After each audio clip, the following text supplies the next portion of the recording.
आप सभी को जय मसीह की।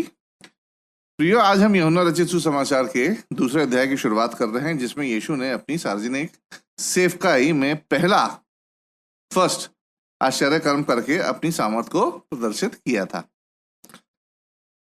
आइए घटना को देख लेते हैं जो काना में घटी थी, जो यीशु मसीह का पहला चमत्कार जहां हुआ था।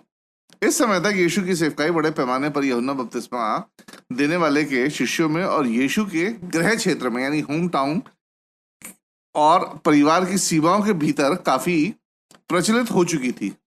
इस बिंदु तक यीशु के प्रति प्रतिरोध ना के बराबर था।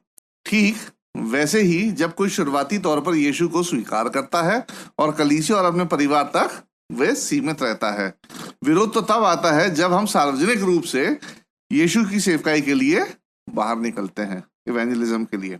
समस्या तो प्रियो तब शुरू होती है। ऐसे ही यीशु के साथ भी था। उसका इस बिंदु तक विरोध ना के बराबर था, क्योंकि उसकी सेवकाई की अभी जस्ट शुरुआती हुई थी, जो उसके गृह क्षेत्र और परिवार तक ही सीमित थी। आज की तरह उस समय भी प्रियो विवाह बड़ी जोरों शोरों से मनाया जाता था। उस समय जीवन धार्मिक कैलेंडर और पारिवारिक आयोजन के इर्द गिर्द ही घूमता रहता था।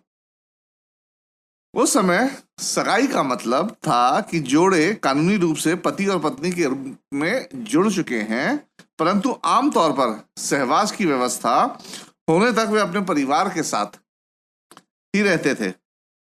विवाह का भोज इस बात का संकेत था कि पति और पत्नी का सहवास अब शुरू होने वाला है। कई बार दूल्हा और उसके सहयोगी, दूल्हा के सहयोगी कौन होते थे? बाराती। तो कई बार दूल्हा और उसके सहयोगी बाराती दुल्हन को लाने के लिए सड़क पर जुलूस का प्रदर्शन करते थे, जिसके बाद दूल्हा और दुल्हन सुहागरात बनाने के लिए निकल जाते थे।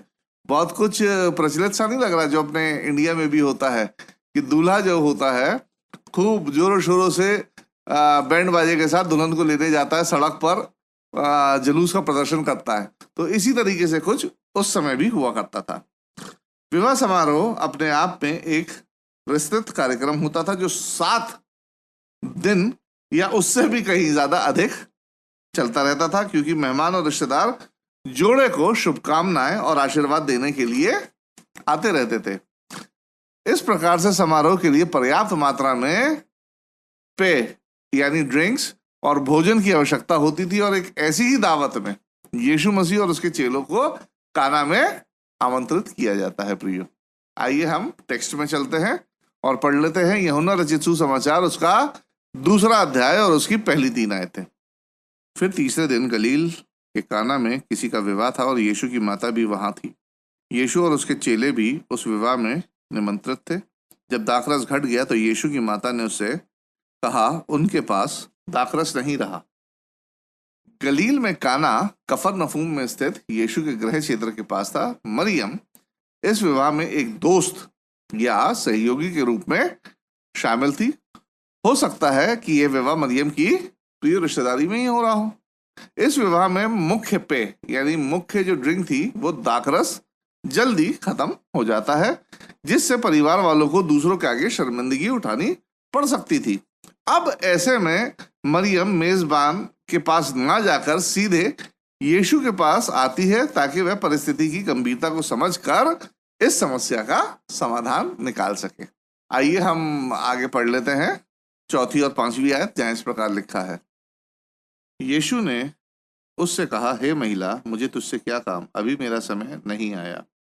उसकी माता ने सेवकों से कहा, जो कुछ वह तुमसे कहे वही करना। प्रियो, यहाँ हे महिला, मुझे तुझसे क्या काम का देखा जाए तो वास्तविक अर्थ था कि कोई बात नहीं, चिंता मत करो, ये मामला मेरा है, तुम्हारा नहीं। यीशु मसीह ये कहना चाह रहे थे। मरियम की बात में एक सुझाव था कि वह उम्मीद कर रही थी कि यीशु की कार्यवाही कोई ना कोई तो समाधान जरूर ले आएगी, और यीशु के उत्तर से यह पता चलता है कि यीशु को पता था कि यहाँ क्या चल रहा है और स्थिति यीशु के नियंत्रण में है। यीशु मरियम की जिद के कारण अपना कार्य नहीं करता है, क्योंकि उसका समय अभी तक नहीं आया था। क्यों प्रियो? क्योंकि परमेश्वर ही यीशु मसीह के कार्यों की दिशा दिया करते थे, ना कि मनुष्य। यहां इस बात का भी ध्यान दे कि उस समय महिला कहना कोई कठोर या अपमानजनक बात नहीं थी। तुलना में अगर आप देखना चाहते हैं तो यूहन्ना 19:26 को देख सकते हैं, जहां लिखा है, जहां यीशु मसीह ने कहा है, हे नारी देख ये तेरा पुत्र है।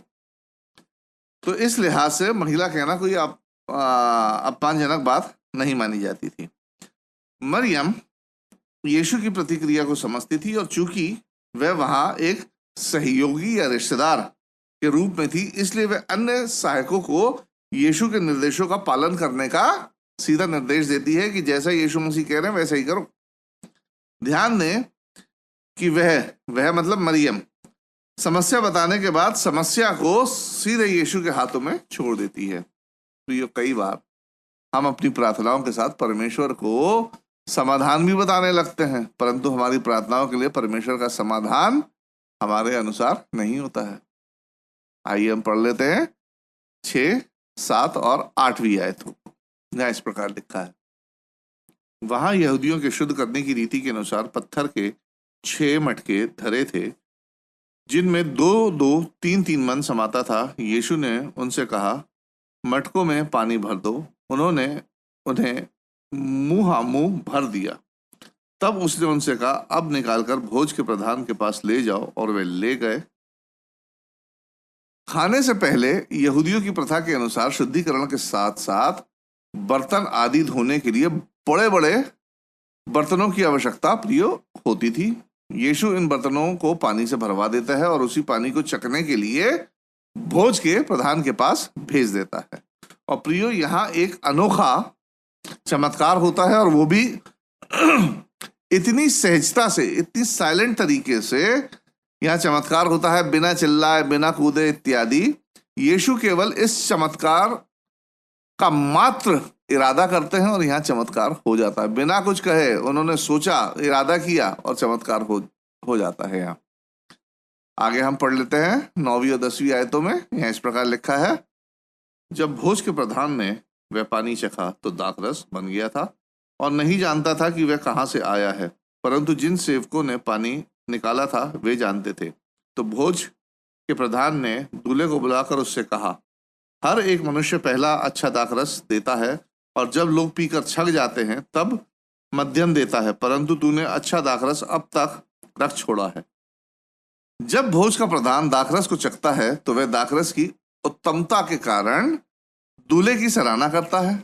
इस चमत्कार का एक अतिरिक्त लाभ यह हुआ था प्रियो, कि इस चमत्कार ने न केवल परिवार को शर्मिंदगी से बचाया था और समारोह में आनंद को बरकरार रखा था, बल्कि दूल्हे को मेहमानों की नजर में ऊंचा भी उठा दिया था। भोज के प्रधान की तारीफ इस बात पर आधारित थी कि हर जगह पहले अच्छा दाखरस परोसा जाता है और जब लोग पीकर सुस्त हो जाते हैं तब अक्सर लोग निम्न श्रेणी का दाखरस परोसते हैं, जिस पर लोगों का ध्यान उतना जाता नहीं है, परंतु यहाँ शुरुआत से अंत तक उत्तम दाखरस परोसा गया था। इस पर भोज का प्रधान दूल्हे की क्या करता है, सराहना करता है। प्रियो, काना में यीशु के पहले चमत्कार के बारे में कुछ बातें हैं, आइए हम उन्हें देख लेते हैं। पहली बात, ये चमत्कार गोपनीय था। केवल कुछ लोगों में यीशु की माँ, उसके चेले और वहां कुछ चुनिंदा नौकर होंगे, केवल कुछ ही लोगों को इस चमत्कार के बारे में जानकारी थी। यीशु ने विवाह समारोह की खुशी के पलों को प्रभावित किए बिना ही कुछ लोगों के सामने अपनी डिवाइन सामर्थ का प्रदर्शन किया था। तब से लेकर आज तक इस चमत्कार के बारे में बातें की जाती हैं, परंतु उन अनमोल क्षणों में यीशु ने अपने शिष्यों को गवाही प्रदान करते हुए और उस समारोह के आनंद को भी बरकरार रखते हुए चमत्कार के प्रभाव को लिमिटेड कर दिया था, सीमित कर दिया था। दूसरी बात यदि हम देखते हैं तो यहां आती है चमत्कार की प्रकृति की बात, the nature of the miracle.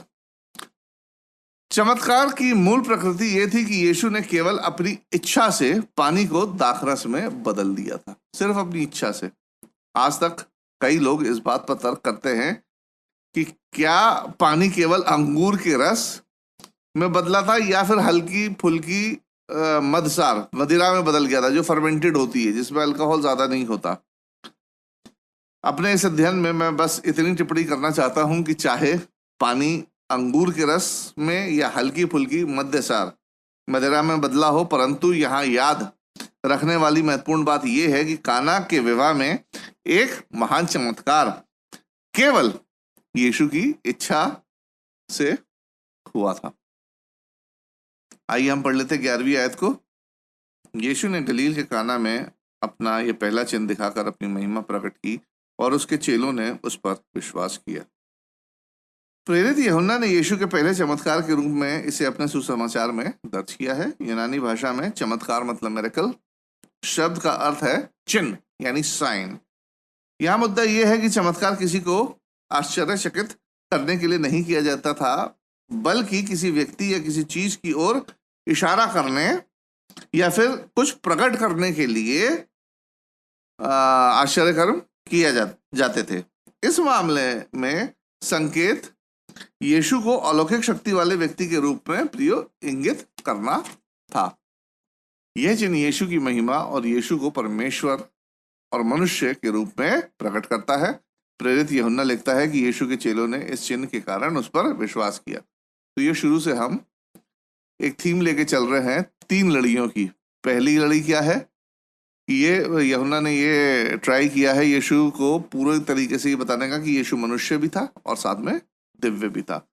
दूसरी लड़ी यीशु के कामों को देखकर कईयों ने विश्वास किया और तीसरी लड़ी यीशु के कार्यों को और आश्चर्य कर्मों को देखने के बाद भी कई लोगों ने उसे रिजेक्ट किया, उसका इनकार किया। तो यहाँ हमें 2 लड़ियां साफ दिखाई देती हैं कि यीशु परमेश्वर और मनुष्य दोनों के रूप में यहाँ प्रकट हुआ जब चमत्कार उसने किया, और यहाँ एक विश्वास की लड़ी देखने को मिलती है कि चेलों ने यीशु का कार्य देखकर उस पर विश्वास किया। हम 12वीं आयत को पढ़ लेते हैं जहाँ इस प्रकार लिखा है, इसके बाद वह और उसकी माता और उसके भाई और उसके चेले कफरनहूम को गए और वहां कुछ दिन रहे। इस आयत से हमें यह पता चलता है प्रियो कि विवाह समारोह संभवतः मरियम की ही रिश्तेदारी में था, क्योंकि उस समारोह में यीशु के साथ उसके भाई भी थे। हालांकि उन्हें चमत्कार की जानकारी नहीं थी क्योंकि वे शिष्यों से अलग थे।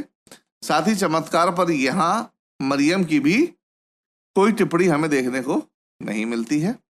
यीशु कफरनहूम में अपने घर लौट जाते हैं।